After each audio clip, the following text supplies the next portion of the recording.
on that, and I think that's one of my problems as a left-wing theologian of Christianity. I personally do not believe, just to say that God stopped thinking at 600. When was the Qur'an revealed? What year? 676? 610 to 632. So 632, we didn't have the internet, we didn't have bioethical debates, we didn't have any number of things, and I strongly believe that God's ongoing evolutionary creativity manifests itself, and the problem that I see in all of the clashes that come from world religions, including Catholic genocide and among Native Americans, because I'm certainly not picking on any one religion. A lot of organized religions that have decided they had the truth have decided that anybody that didn't share their truth needed to kind of be, taken care of. I ask you the question of this notion of subsequent revelation. The Sufis, for example, which is very much a mystical tradition. Have you done much studying of their traditions and the fact that they treat spirituality and God as an evolutionary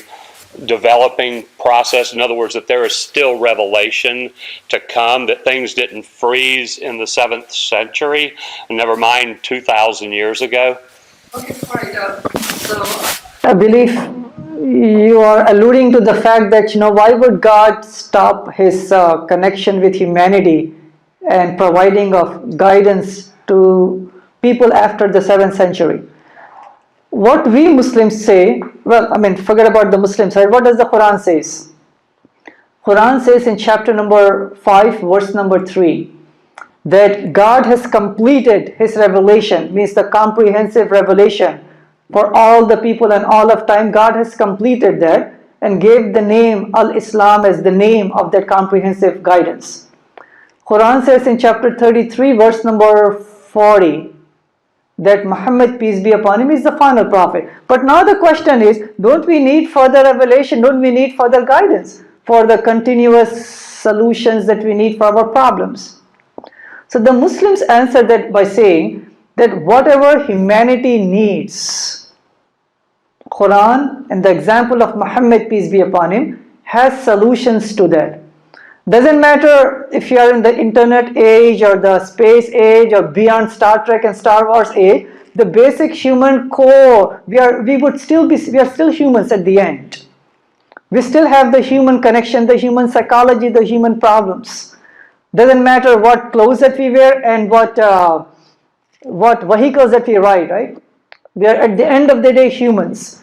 So God addresses our humanity with how humanity can connect with God. Doesn't matter if you're driving a spaceship or on a donkey or a camel. We still need to have that connection. So Quran provides and is educate for that connection. We humanity still have the problems about breakdown of the family structure, racism, homicide, suicide, gambling, intoxicant. All of these problems are there. Doesn't matter if you are 6,000 years ago or in the 21st century. So the Quran or Islam provides answers for those. Or any such some problem that may come in the future, the Quranic message would be educate to have the solutions to those problems. So for that reason, God in his wisdom does not deem to have new prophet after prophet. Whatever that we need now or in the future, God has done that. God has provided the guidance for that, right? And I do respect what your belief has, that there may be subsequent revelations, new prophets, but this is what we believe, and we say that this is the word of God. Right? And what we need for our problems, it's here. And if you want to bring any problem, by the way, that if I have the knowledge, I will address that. That what does Islam say about any problem that you may bring in? Right? So I hope that does answer the question. So again, just to summarize that question, by the way, that why don't we have new revelation? Because times have changed. Summary is that we at the core are still humans with human problems and psychology. We need God's guidance, and what we need is enough in here. With all respect to what you believe. Right?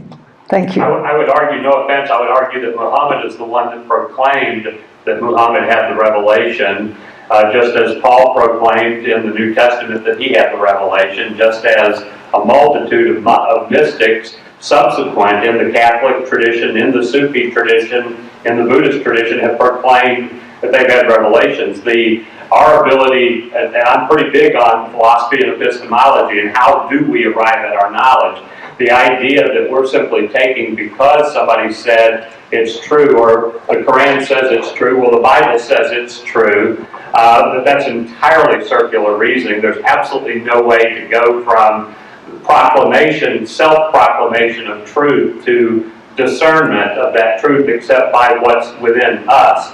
And so this notion that any of us, and I'm not picking on you at all, but any religion, anybody that says this is the truth, how do you square or how do you reconcile the difference between the Buddhists claiming that they have the truth, the Hindus, the Zoroasters, the Jains, the Sikhs, the Baha'i, and so forth? How do you arbitrate between those theological, and I'll go ahead and toss out my answer, is that you do not, you cannot, and if we're going to ever move past what divides us to what you talked about earlier, is what unites us, we almost have to set aside the things that we cannot prove, that we cannot definitively convince somebody else of, because it's not about persuasion.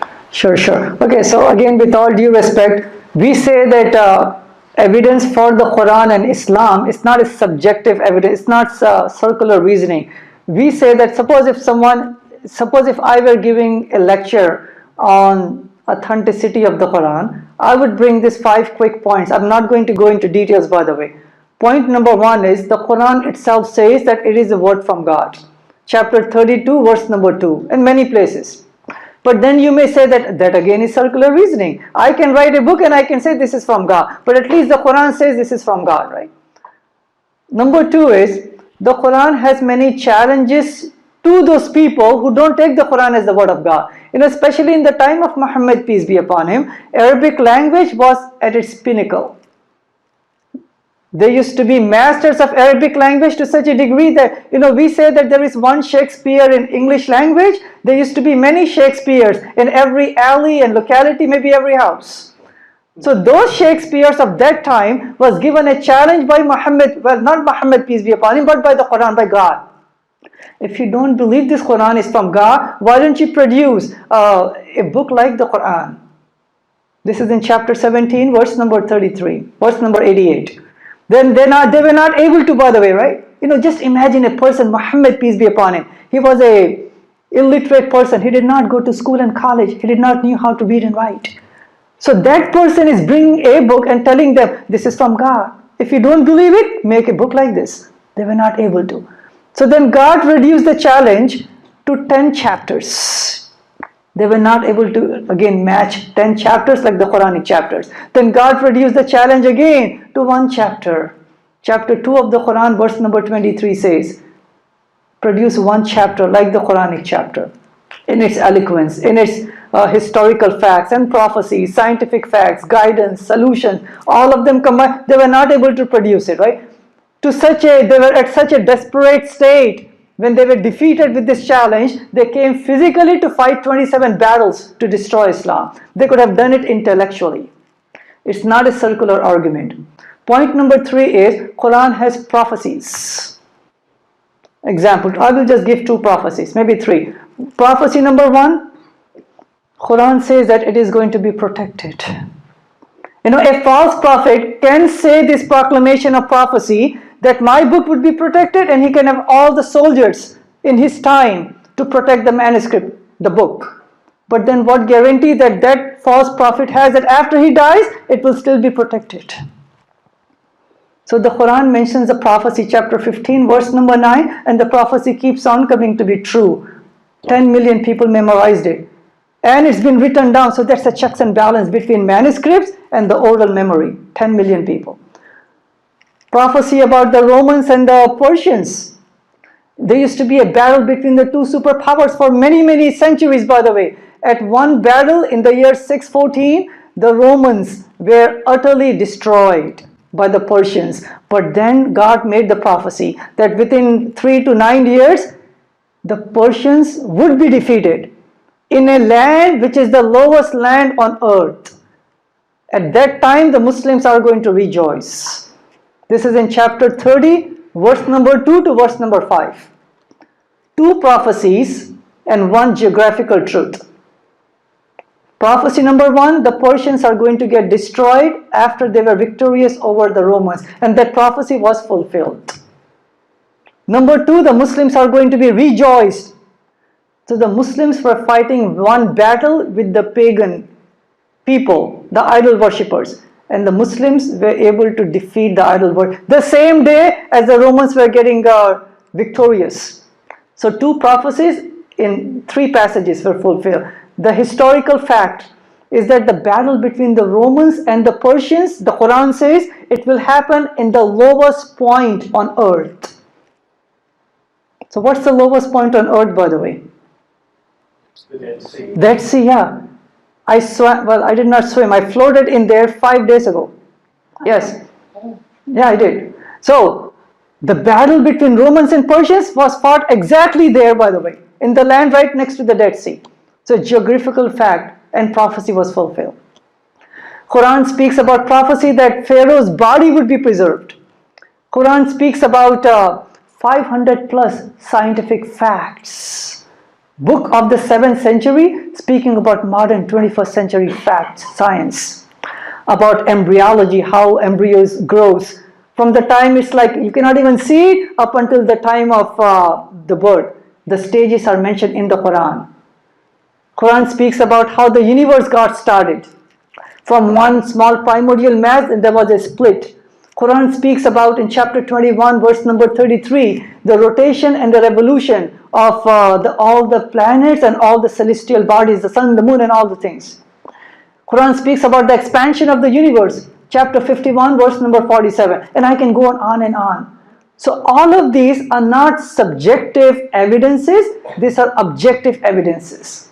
So this is not circular reasoning, by the way. So for that reason we say that there is a credibility, authenticity to the Quran, and by that to Islam. And that credible book, that credible witness is saying that Muhammad is the last prophet, peace be upon him, right? So I hope you understand where we are coming from. It's not circular reasoning. Right. The main proclamation is, this is what Islam says about Jesus, concept of God and salvation, and we do respect the belief of all of you. So let's work on the commonalities, but we have so many things in common, by the way. Just from the Muslim side, same thing from the Christians too. When the Hurricane Harvey happened, almost all the mosques in Houston area, greater Houston, we opened our doors to welcome. Doesn't matter, we didn't have the checklist. Are you a Muslim? You can come in. Hindus, you cannot. No checklist. Every person was welcome. When the earthquake happened in Haiti about 6-7 years ago, 10,000 people were treated there by the physicians going up there, and we did not have the checklist there. Are you a Muslim, Jew, Christian, what faith? They were humans, and we treated. So if we take that to heart, by the way, the teachings of Jesus and Moses and Muhammad, peace be upon him, coming from God, that is what is going to give us the lasting peace, the lasting unity, and the lasting justice. I hope you all agree with that, right? So can we depart on that very good, friendly note?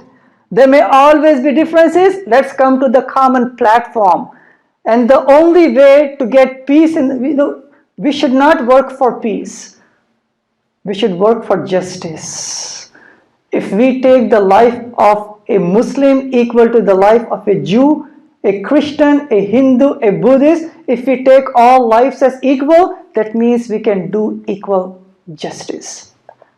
When justice is done equally, the outcome would be nothing less than peace. So I hope and pray that we do justice, so peace would be the outcome. Not just inner peace, but peace in our families, in the US, and in all the world. And may God bless us all. Thank you very much.